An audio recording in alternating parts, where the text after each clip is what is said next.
हो गया कि नहीं अब पाकिस्तान को तो सबक सिखाना है। एक्चुअली जो बीजेपी का राष्ट्रवाद है वो राष्ट्रवाद ठीक यूरोपीय राष्ट्रवाद की तरह है, जिसमें एक बाहर दुश्मन चाहिए और एक भीतर दुश्मन चाहिए।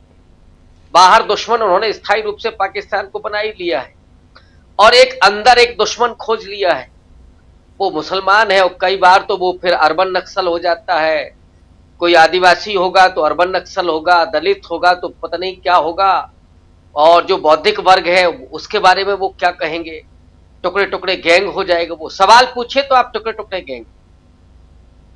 तो स्थितियां ये हैं कि पूरे देश में खास करके जो बीजेपी का समर्थक है, इसमें वो लोग शामिल नहीं थे जो विवेक संपन्न है, जो सरकार को देखते हैं, उसको परखते हैं, उसकी आलोचना करते हैं, उसके समर्थक भी होते हैं, वो आलोचक भी होते हैं। ये वो लोग नहीं है जिनके पास विवेक है, ये वो लोग हैं जो बीजेपी के अंततः समर्थक हैं। उनको लगा कि पाकिस्तान को सबक सिखाने का मौका आ गया और हमारे पास तो 56 इंची महारथी और नॉन बायोलॉजिकल प्रधानमंत्री हैं, तो वो किसी भी दिन कूच कर जाएंगे, कुदा देंगे, पाकिस्तान का नक्शा खत्म कर देंगे, अखंड हिंदू राष्ट्र बनेगा। अब आप 10 साल से 20 साल से लगे हुए अखंड हिंदू राष्ट्र बनाने में, पाकिस्तान को भी हथिया लेंगे, पीए को भी ले लेंगे। यहां 82 करोड़ को आप 5 किलो राशन दे रहे हैं, पीए को लेकर के क्या खिलाएंगे भाई? पाकिस्तान में वैसे भी गरीबी और भुखमरी इतनी बढ़ी हुई है, उनका क्या करेंगे? लेकिन अखंड भारत बनाना है। ठीक वैसे ही है जैसे कश्मीर में 370 जब हटाई गई, तो ऐसे ऐसे निर्लज्ज, और उनको क्या कहा जाए, सही बात है कि उनके लिए शब्द ढूंढना मुश्किल। हरियाणा का चुनाव था तो हरियाणा में भारतीय जनता पार्टी के जो तमाम प्रचारक थे, नेता थे, वो कह रहे थे कि कश्मीर से हम लड़कियां लेकर के आएंगे। इसको क्या कहेंगे आप? कोई और अगर देश होता तो ऐसे नेताओं को जेल में बंद करता, लेकिन ये छुट्टा सांड की तरह घूमते हैं। जितना आप अनर्गल बयान कर सके, जितनी गालियां दे सके, जितना सांप्रदायिक माहौल पैदा कर सके, उतनी ही तरक्की बीजेपी में होती। वो याद करिए पार्लियामेंट के भीतर जो सज्जन बोल रहे थे दानिश अली साहब को, क्या हुआ उनके साथ? तो माहौल जो बन गया इस समय, उसी मिडिल क्लास को लगा कि नहीं अब तो पाकिस्तान को खत्म करके वो अखंड हिंदू राष्ट्र 100वें साल में आरएसएस के बन जाएगा।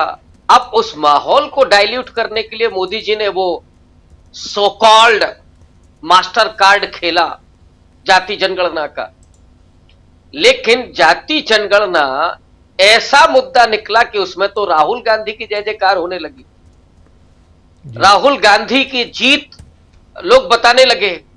और ये वो राहुल गांधी जिनके बारे में मैंने पहले भी कहता रहा हूं, इलाहाबाद में जब उन्होंने कहा था कि जाति जनगणना तो होके रहेगी, नरेंद्र मोदी ही करवाएंगे, और अगर वो नहीं करवाएंगे तो फिर हम करवाएंगे सरकार में आकर के।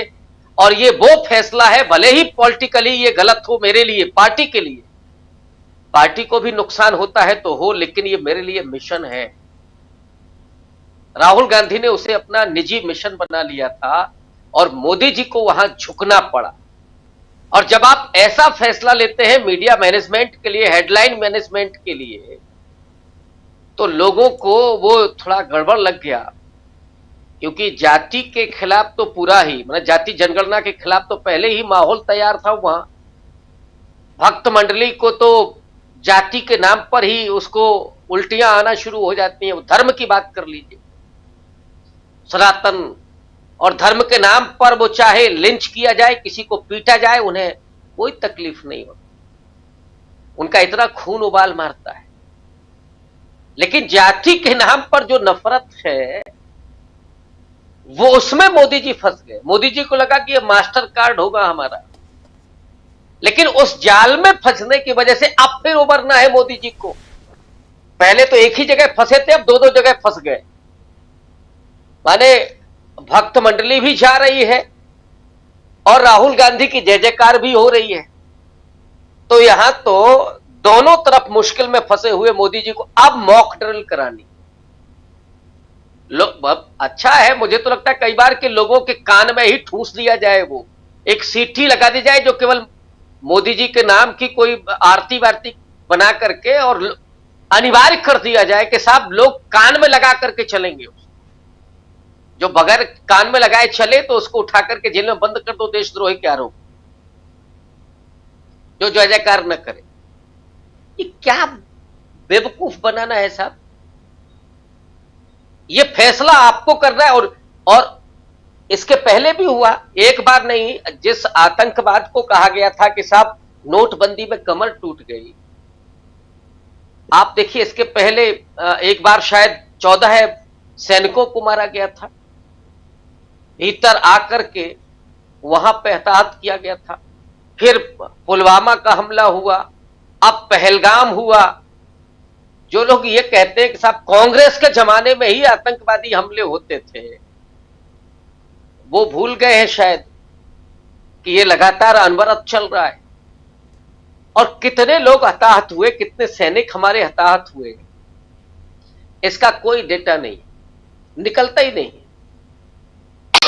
तो मोदी जी जो फंसे हुए महसूस कर रहे हैं, इसके लिए वो मॉक ड्रिल है, अपने भक्त मंडली को फिर से एक टास्क देने का, एक इवेंट मैनेजमेंट है, इसके अलावा और कुछ भी नहीं है। अगर भारत सरकार को कोई कदम उठाना है तो वो बैंड बाजा बारात निकाल करके नहीं होगा। उसकी तैयारी सेना करेगी और फैसला सरकार लेगी। लोगों का समर्थन, विपक्ष का समर्थन तो पहले से है। इसलिए केवल और केवल ये पॉलिटिकल मैनेजमेंट, हेडलाइन मैनेजमेंट और एक बड़ा इवेंट, और ये लोगों को बताते रहना। नहीं, मैंने कल भी आपको या परसों वो कहानी सुनाई थी कि बंदर उछलता कूदता बहुत है। हो चाहे कुछ नहीं, लेकिन उछलने कूदने में कोई कमी हो तो बताओ। लगातार गाड़ियां जा रही हैं, युद्ध का माहौल है। अब और क्या देश चाहता है? लोगों के भक्त मंडली के नसों में जो खून बह रहा है, जो उबाल मार रहा है, वो गाड़ियां देख करके उसकी सारी गर्मी निकल रही। तो मोदी जी की उछल कूद में कोई कमी नहीं है राजू, उछल रही है। और अभी लग रहा है कि पाकिस्तान अभी 2-4 सेकंड में ही खत्म हो जाए। लेकिन ये हमें और आपको सबको पता है कि क्या होगा। ये भाई ये हम थोड़ी ना तय करेंगे, या कोई पार्टी का समर्थक थोड़ी ना तय करना, मीडिया वाले तय करेंगे। इसीलिए हम लोग यहां पे ऐसे मुद्दों पर बहस नहीं करते लंबी। हाँ, कोई फैसला आएगा तो उसका विश्लेषण जरूर होता है, चाहे वो फिर जुडिशरी का हो, सरकार का फैसला हो, उसका विश्लेषण होगा, उसका मूल्यांकन होगा। लेकिन पहले जो उछल कूद है, उस उछल कूद पर केवल यही लगता है कि वो बार बार नापना है कि हाँ अभी जाल में फंसे हैं कि नहीं, गणेश जी दूध पी रहे हैं कि नहीं पी रहे हैं। तो अभी मॉक ड्रिल में देखना होगा राजीव। बिल्कुल बिल्कुल।